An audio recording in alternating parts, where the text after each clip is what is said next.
Hey guys, just came back after grabbing some food, and now I'm freshly refueled to begin my criticisms again. First of all, I know that those who are watching this will have noticed that the audio codec is completely off, so my mouth doesn't synchronize with the sound doesn't synchronize with the picture, and I'm sorry for that. I'll try my best to have that taken care of. My camera is recording in WMV format, I believe, and I need to have that changed to MP3. So I'll do that sometime in the future, and sorry for the inconvenience if it's caused any. But I wanted to spend this video mostly going over Mrs. Chua's article and to go over some of the points that I found myself nodding to. And that is to say, in agreement with in terms of her assessment of Chinese, mothers for forthwith to be referred to as tiger moms.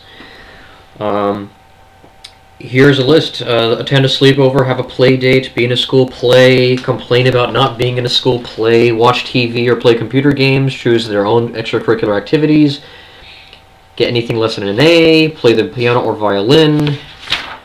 Oh yeah, that's a good one. Play any instrument other than the piano or violin, or not to play the piano and the violin. And she says that she's using the term Chinese mother rather loosely, and she also says that she uses the term Western parents rather loosely. I'm going to cover that in a future subsequent video. For now, I'm going to take the same liberties as her. That is to say, use the Chinese, mother term rather loosely, because I have to tell you, I mean, you can use it because this type of parenting style is pretty much the paragon. I mean, the Chinese moms are renowned for being almost the worst. Jewish mothers, close second. Maybe Indian parents are very close. The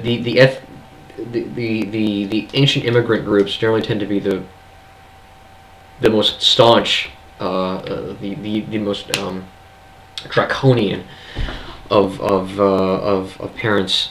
Chinese, Jews, Persians, Indians, and that sort of thing.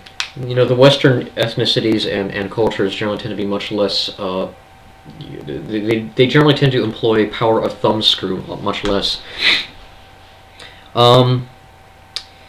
She says, when Western parents think they're being strict, they usually don't come even close to being what Chinese mothers do. And I agree with that. I mean, for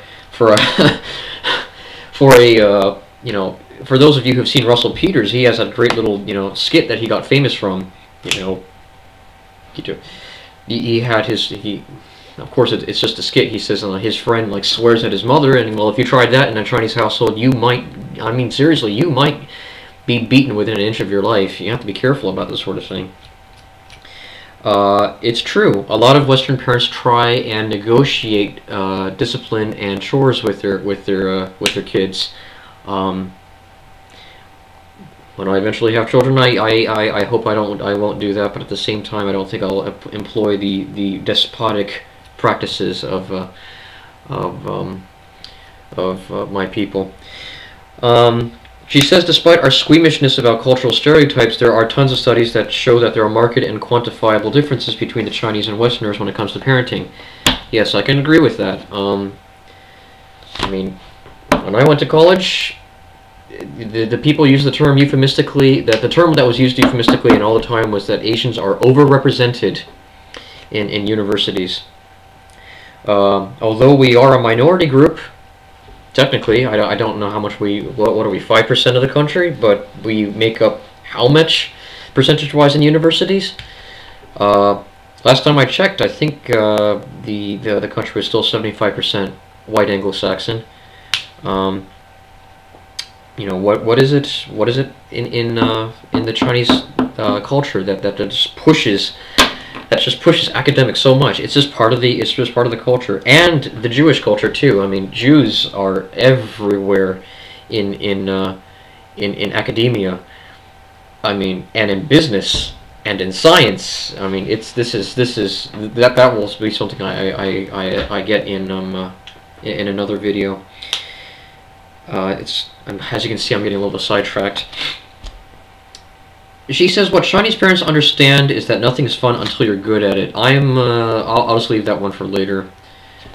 She does say that to get good at anything you have to work, and children on their own never want to work, which is why it is crucial to override their preferences. I agree with her that children never on their own want to work, more or less. She said in an interview, I believe, that left to their own devices, your child will basically choose to spend 8 hours of the day on Facebook. Yeah, and it's true. You know, I can really envision that happening. She says that tenacious practice is crucial for excellence, and rote repetition is underrated in America. Yeah, rote repetition is this kind of scholastic way in China. All those cheating scandals. I mean, just look at the structure of the language. If you don't practice Chinese daily, your ability to communicate in Chinese will atrophy very, very quickly. You're talking about a language that doesn't have an alphabet. Now, I show you a Chinese character and you don't know how to read it, search me. I mean, I don't know how to pronounce it. If I don't recognize it, I don't recognize it, and that's that. You can't sound it out like in Spanish or in German. Let's see. What does it say here? Chinese parents can get away with things that Western parents cannot. That's true, because I think most Western parents are unaware of what happens behind closed doors in a Chinese household. She says that when she was young, maybe more than once, I was extremely disrespectful to my mother, and my father angrily called me garbage in our native Hokkien dialect. Okay, so, not Hokkien, sorry, Hokkien. So, what constitutes disrespect in a Chinese household is very different than what constitutes disrespect in a I don't want to say American, but Western household. Disrespect in a Chinese household is voicing your opinion in any way. And if it isn't an opinion that lauds or praises or is in general agreement with your parents, you are already being disobedient. Compliance is the word of the day in a Chinese household. You already know where I'm going with this.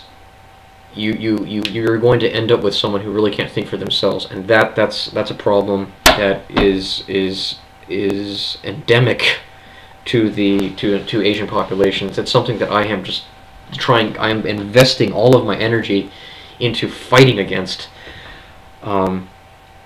She said that when her father called her garbage, it worked very well on her. She said she felt terrible and deeply ashamed of what she had done. But it didn't damage my self-esteem or anything like that, because I knew exactly how highly he thought of me. Well, I didn't actually think I was worthless or feel like a piece of garbage. You know, see, that works sometimes, and it may have worked on her, but just because it worked on her, I'm a little bit reticent to believe that it is a general rule that applies to everything. I mean, I can remember times when I grew up that this kind of strategy was employed, and I sometimes doubted, many times I doubted whether or not I thought you know, my mom was gunning for me, you know. So it may have worked on her. I don't know if I don't think it just.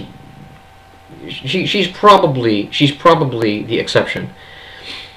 Kids will do well because if you don't do well, you're going to get the beat down, you know, whether it be verbal or physical. And she says that she employs the same strategies to her children, and that her children claim not to have been affected poorly by it. But I mean, really, are you going to admit that somehow you came out of something unscathed when, you know, with a gun pointed to your head in the middle of an interview? I mean, really, I mean, people already wonder about blind polls being somewhat skewed. Now this is definitely skewed. Let's see. Oh yeah, I don't have enough time right now, but I'll get to the grades thing in the next clip if I can.